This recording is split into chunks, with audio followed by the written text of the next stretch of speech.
Hello everyone, welcome to our easy math 24। আসসালামু আলাইকুম, স্বাগতম তোমাকে ইজি ম্যাথ 24 চ্যানেলের এই ভিডিওটি ওপেন করার জন্য। প্রিয় ষষ্ঠ শ্রেণীর শিক্ষার্থী বন্ধুরা, কেমন আছো তোমরা সবাই? আশা করি ভালো আছো এবং নিরাপদে আছো। তো বন্ধুরা, গত ভিডিওতে আমি তোমাদের দেখিয়ে দিয়েছিলাম যে তোমাদের ষষ্ঠ সপ্তাহের অ্যাসাইনমেন্টে কোন কোন সাবজেক্ট রয়েছে এবং কোন কোন সাবজেক্টের কোন কোন প্রশ্ন করা হয়েছে। আমি গত ভিডিওতে সেই প্রশ্নগুলো দেখিয়ে দিয়েছিলাম এবং ভালো করে বুঝিয়ে দিয়েছিলাম। তো আজকে আমি তোমাদের ইংলিশ অ্যাসাইনমেন্টের আনসার নিয়ে এসেছি। তো তোমরা যারা আমার গত ভিডিওটি দেখোনি, অর্থাৎ প্রশ্নের ভিডিওটি দেখোনি, তাড়াতাড়ি আমার চ্যানেলে ঢুকে যাও এবং আমার প্রশ্নের ভিডিওটা দেখে নাও। তার পরবর্তীতে তোমরা সেই আনসারের ভিডিওটা দেখো। তো এখানে তোমাদের ইংলিশ অ্যাসাইনমেন্টে বলা হয়েছিল যে দুইটি প্রশ্ন, যে তোমরা যে কোনো একটি দিতে পারো। তো আজকে আমি তোমাদের দুটি দিয়ে দিব, তোমরা তোমাদের ইচ্ছামতো যে কোনো একটি দিতে পারো। তো এটা হচ্ছে happy feelings. The moment of getting GPA 5 is PSC exam is the happiest experience in my life. It was 2020. I got GPA 5. Hearing the news, I felt unbounded joy. When I heard that I got GPA 5 in the exam, my father came to me and congratulated on me for getting GPA 5. He excitedly said, "Congratulations, Mamun, for your brilliant success in the PSC exam."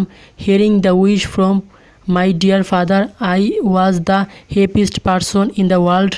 I felt exciting too much. I enjoyed that moment very much. তো এটাই হচ্ছে তোমাদের যে happy feelings প্রশ্ন রয়েছিল প্রথমে, এটার answer তোমরা এভাবে দিতে পারো। তো বন্ধুরা, তোমাদের একটা জরুরি কথা বলে নিই। এখানে যে তোমরা দেখতে পাচ্ছ মামুন রয়েছে, তো আমি এক্সাম্পল হিসেবে মামুন নিয়েছি। তোমরা তোমাদের নিজের নামটি দিয়ে দিবা, তোমরা তোমাদের নিজেদের নামটি দিয়ে দিবা, হয়ে যাবে।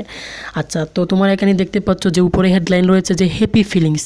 এখানে আমি অন্য কালার দিয়ে কালারফুল করে এটিকে লিখেছি একটু বড় করে। তো তোমরাও তোমাদের অ্যাসাইনমেন্টের উত্তরপত্রে এটিকে একটু বড় করে অন্য যে কোনো কালার দিয়ে লিখতে পারো, তবে লাল কালার ছাড়া অন্য যে কোনো কালার দিয়ে এটি লিখতে হবে।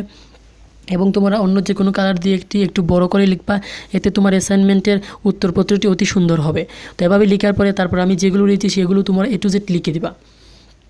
তো এটি হচ্ছে তোমাদের প্রথম যে প্রশ্নটি ছিল তার আনসার। তারপরে অথবা দিয়ে পরবর্তী একটি প্রশ্নটি রয়েছিল, আমি তার আনসার এবার উপস্থাপন করছি। তো এটি হচ্ছে এভাবে যে unhappy feelings. It was 2019. I failed in English in the first semester examination. I felt the worst. I was crying a lot to hear that news. When I was crying on the bed, my mother came to me and consoled me. She said that failure is the pillar of success. He also added that I would make a good result in the coming examination if I studied hard. She motivated me to overcome the situation. She helped me to overcome that situation. Then I felt better. তো বন্ধুরা, আমি আমার মতো করে তোমাদের এই আনসারটা দিচ্ছি। তোমরা যদি তোমার মতো করে লিখতে পারো তাহলে হবে। তো তোমরা আমাকে অনুসরণ করে তোমার মতো করে একটু লিখবা। তো বন্ধুরা, এই হচ্ছে তোমাদের ষষ্ঠ সপ্তাহের ইংলিশ অ্যাসাইনমেন্টের আনসার। আশা করি খুব সুন্দরভাবে বুঝতে পেরেছো এবং তোমার অ্যাসাইনমেন্টের উত্তরপত্রে এটি খুব সুন্দরভাবে লিখে নিয়েছো।